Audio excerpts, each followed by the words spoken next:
दोस्तों, ज़िंदगी में हर किसी को कभी ना कभी अमीर बनने का ख्याल ज़रूर आया होगा, लेकिन कुछ लोग इसके बारे में सोचकर ही हार मान लेते हैं और अपने किस्मत को कोसते हैं और कहते हैं अमीर बनना हमारी बस की बात नहीं।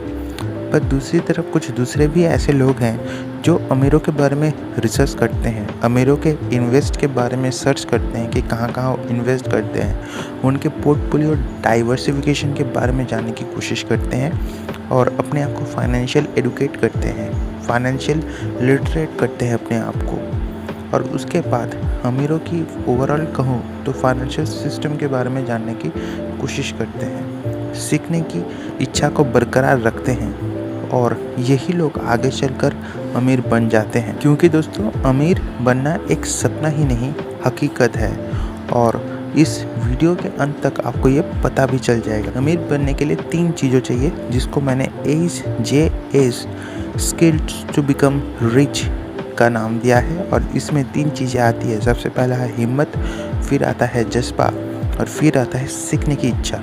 आपको हर चीज़ सीखना चाहिए, ओपन माइंडनेस होना चाहिए और हर समय जितना भी आपके साथ कुछ ना कुछ हो जाए, आपको हमेशा सीख रहना चाहिए। अब दोस्तों, मैं आपको कुछ फंडामेंटल चीज़ें बताने वाला हूँ। दोस्तों, सबसे पहले जो चीज़ होता है, एक है शो ऑफ रिच और एक है actual rich. Show off rich मतलब कि बहुत लोगों को आपने देखा होगा कि महंगी महंगी कारें, महंगी महंगी चीज़ें खरीदते रहते हैं हमेशा। अगर आप उनके बारे में ध्यान से देखें तो वो कर्जे में डूबे रहते हैं, पर दुनिया को ये दिखाते हैं कि वो सबसे ज़्यादा अमीर है। तो आपको उन जैसा नहीं बनना है। वो लोग इतने ज़्यादा महंगी चीज़ें खरीदते हैं जिससे खुदा ना खास्ता अगर उनके साथ कुछ हो जाए, भगवान ना करे ऐसे हो, अगर कुछ हो जाए और उनके सारे सोर्सेस से पैसे बंद हो जाए तो फिर तो वो रातों रात पूरे डूब जाएंगे, कुछ पैसा नहीं बचेगा। क्योंकि वो इतने ज़्यादा महंगी चीज़ें खरीदने के कारण उनकी जो लाइबिलिटीज़ है वो बढ़ जाती है। अब आप मुझे कहेंगे कि ये एसेट्स और लाइबिलिटीज़ का क्या किस्सा है, थोड़ा समझाइए। चलिए दोस्तों, आपको समझाते हैं ये चीज़। देखिए दोस्तों, हम सबसे पहले लाइबिलिटीज़ आपको समझाएंगे। लाइबिलिटीज़ मतलब कि मान लीजिए आपने एक कार खरीदी है XYZ कंपनी की और उस कार की कीमत है 5 लाख रुपए। अब आप उस कार से अपने बच्चों को स्कूल में छोड़ने जाएंगे, घूमने जाएंगे और आपको तो पता ही है जो पेट्रोल और डीजल की जो प्राइस है बढ़ती रह रही है, तो आपको अपने कार के लिए फ्यूल खरीदना पड़ेगा, मेंटेनेंस है, टैक्स है। ये जो 5 लाख की कार है, ये सब कुछ मिला के 8-10 लाख तो हो ही जाएंगे। इसको कहते हैं लाइबिलिटीज़। और दूसरा चीज़ है एसेट्स। एसेट्स मतलब मान लीजिए कि आपने वही सेम कार 5 लाख रुपए की XYZ कंपनी से ख़रीदी है और आपने कुछ ड्राइवर्स भी रखे हैं। मान लीजिए कि ABCD ऐसे कुछ ड्राइवर्स हैं और आपने उन ड्राइवर को बोला है कि ऑल्टरनेट डेट पर तुम टैक्सी जैसी सर्विस प्रोवाइड करोगे। और मान लीजिए कि एक दिन में अगर एक आदमी को 5 कस्टमर्स भी मिलते हैं, तो अगर 200 रुपये वो चार्ज करते हैं ऑन एन एवरेज मान के चले, तो एक दिन में वो 1000 रुपये कमाएगा। और वही ये 4 लोग मिलकर अगर 1 महीने तक काम करें, यानी कि 30 दिन तक काम करें, तो लगभग 30,000 रुपये कमाएंगे। आप बोलेंगे ठीक है, लेकिन दोस्तों अगर ये 1 साल यानी कि 365 दिन तक ऐसा करते रहे तो लगभग दोस्तों जो पैसा आपके पास होगा वो लगभग 1 करोड़ रुपये होगा। जी हाँ दोस्तों, इसको कहते हैं एसेट्स। एसेट मतलब कि बिना कुछ काम करे पैसे आना, जिसको पैसिव इनकम भी कहते हैं। सोचिए, आपकी जो लाइबिलिटीज़ थी, यानी खर्चा हो रहा था 5 लाख की कार, आपको 8-10 लाख खर्चा हो रहा था। और दूसरी तरफ आपने जब एक एंटरप्रेन्योर वाला दिमाग लगाया तो वही कार आपको सालाना यानी कि आपको पूरा साल में 1 करोड़ रुपये कमा कर दे रही है। कमेंट करके बता देना ये आइडिया कैसा था। दोस्तों, अब मैं आपको नॉर्मल माइंडसेट के बारे में कुछ बताना चाहता हूँ। नॉर्मल माइंडसेट से आपको हमेशा अलग सोचना होगा, क्योंकि ये नॉर्मल माइंडसेट आपको कभी भी अमीर नहीं बनने देगा। आपको मिडिल क्लास बनकर ही अपनी ज़िंदगी गुजारा करना पड़ेगा। इसलिए आपको इस नॉर्मल जो माइंडसेट है इसको छुटकारा पाना है। कैसे, अभी समझाता हूँ आपको। दोस्तों, rich dad and poor dad के जो कियोसाकी है, जिन्होंने ये बुक लिखा है, वे कहते हैं उनके जो पुअर डैड थे यानी कि जो गरीब थे, वे कहते हैं कि जॉब करो, फिर सैलरी पाओ और उससे महंगी महंगी चीज़ें खरीदो। वहीं पर जो रिच डैड थे वे ये सलाह देते हैं कि जॉब करो, वहाँ से पैसा मिलेगा सैलरी, और सैलरी से कुछ 20 से 30% या फिर 15 से 20% जितना भी हो सके उसको इन्वेस्ट करो। उससे महंगाई इस कदर बढ़ी है रातों रात क्योंकि हर चीज़ का जो दाम है बहुत तेज़ी से बढ़ रहा है। अगर आपकी 20,000 रुपये की सैलरी है और 2,000 रुपये आपको इंक्रीमेंट के तौर पर या इंसेंटिव के तौर पर मिलता भी है, तो लेकिन अगर आप बात करें महंगाई की, तो आपकी जो परचेजिंग पावर है वो कम हो रही है। मतलब खरीदने की क्षमता, मतलब कोई भी चीज़ आप कितनी बार खरीद सकते हो उसको परचेजिंग पावर कहते हैं। 1 बार, 2 बार, 3 बार, कितने बार आप खरीद सकते। सबसे पहले जो एसेट्स के बारे में हम बात करेंगे वो है बिजनेस एसेट्स।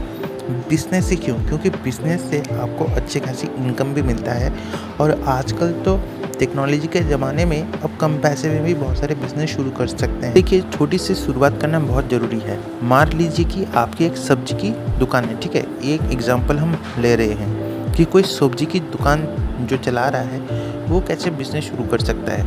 मान लीजिए सब्जी की दुकान वो करता है, ठीक है, सब्जी बेचता है और उसके थोड़ा बहुत रेवेन्यू जनरेट हो जाता है।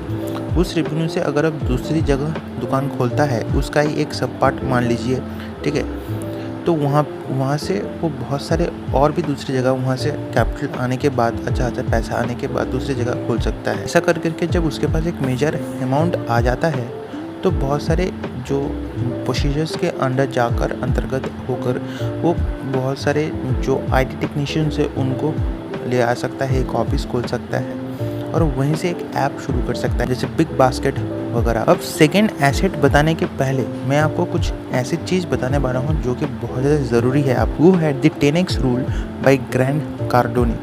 उन्होंने बोला है कि आपकी जो स्ट्रेंथ है उससे आप 10 गुना ज़्यादा सोचिए और आपकी जो गोल है उससे आप 10 गुना ज़्यादा सोचिए, तब आप ज़्यादा मेहनत करेंगे, ज़्यादा समय तक मेहनत करेंगे, कंसिस्टेंट के साथ मेहनत करेंगे, जो कि बहुत ज़्यादा इम्पोर्टेंट है। बात करते हैं कि सेकेंड एसेट के बारे में। सेकेंड जो एसेट है वो है स्टॉक्स। स्टॉक्स में आप बहुत सारी जगह इन्वेस्ट कर सकते हो, जैसे कि इंडेक्स फंड, निफ्टी 20, ठीक है। मैं इसलिए जो इंडेक्स फंड्स या निफ्टी 20 की नाम ले रहा हूँ क्योंकि यहाँ पर आपको ज़्यादा दिमाग लगाने की ज़रूरत नहीं।